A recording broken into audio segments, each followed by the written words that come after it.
How's it going? It's Crash and LT and Rich. This is the Breakfast Blog, and if you're wondering, what's going on with that hand that I was talking about, this is it.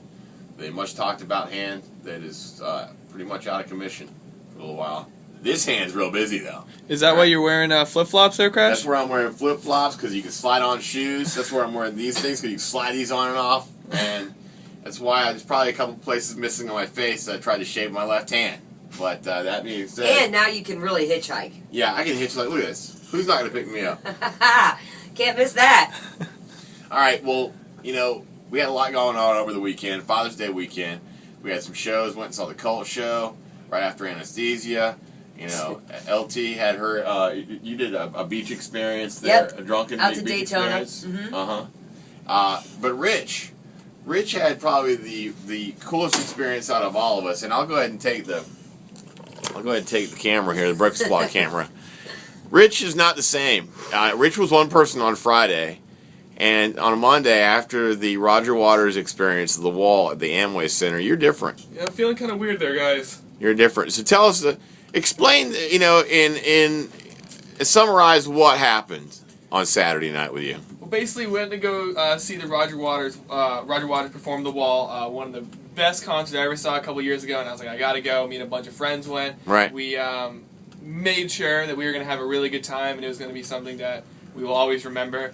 And needless to say, at a certain point in time, it was the most amazing experience and the most petrifying, terrifying experience I've ever had in my entire life. And apparently there was some mind-altering substances in your system there, Richie Rich? Somewhat. Which we won't get into that right now. No, of course not. Because it's what you saw. My mom watches this vlog. Yeah, we want to make sure that this stays clean.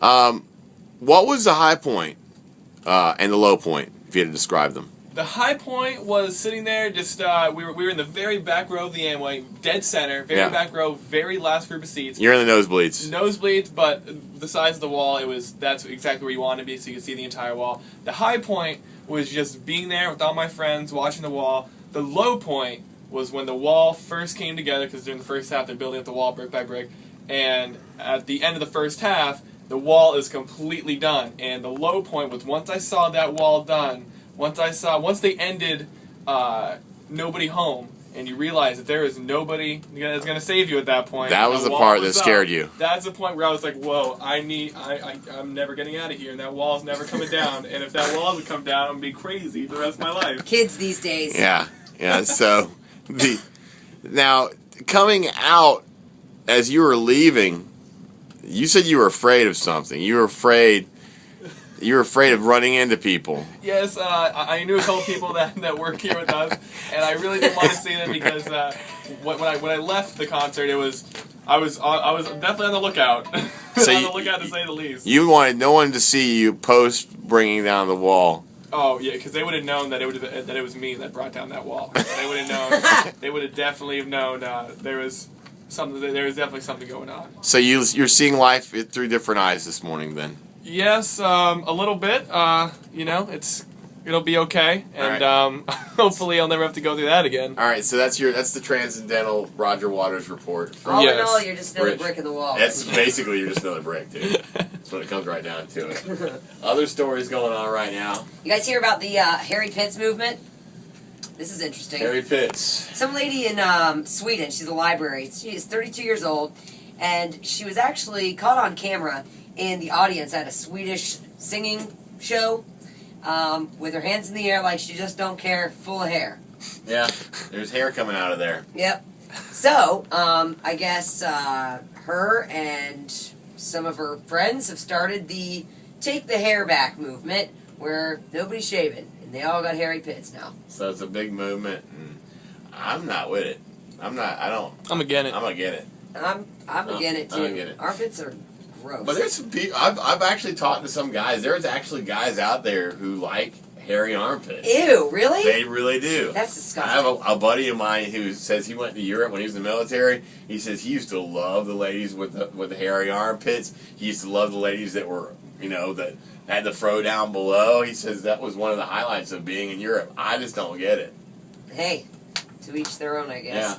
Yeah. And to each their own is right for this guy, Charles Marshall.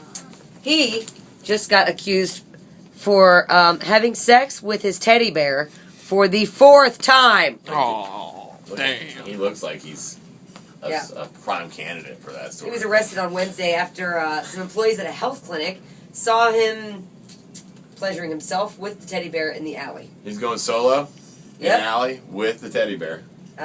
It is unclear whether or not he used the same teddy bear on each occasion. But Ah. he has been busted for this before. The aroused by teddy bears thing has a name. It's Ursa something. That. Weird son of a bitch. Yeah. Syndrome? Weird son of a bitch. Aphilia. So anyway, those are some that didn't make the cut today. So right. there you go. All right, now there's another story where apparently guys are wired to what how was it? How'd it go again? I'm not prepared for this. No. No. Is this Stall. breakfast blog going too long? Did you guys take some mind-altering substances on Saturday, guy? You feeling a little weird? Bring down the wall, man. Take down the wall. Men are wired to size up women. Guys make snap judgments on women based on what they look like in their face. I think this is accurate. But then another study on the same piece of paper here that I have says that women are wired to find sugar daddies. So there you go. There you go. Why are we wired? Why aren't we wired to find sugar mamas? Is what I want to know. That's pretty Great much the question. All right, is that it now? That's it. That's really it this time. All right, we've torn down the wall. We're gonna move on till Tuesday here at the Breakfast Blog. You guys have a great rest of your day.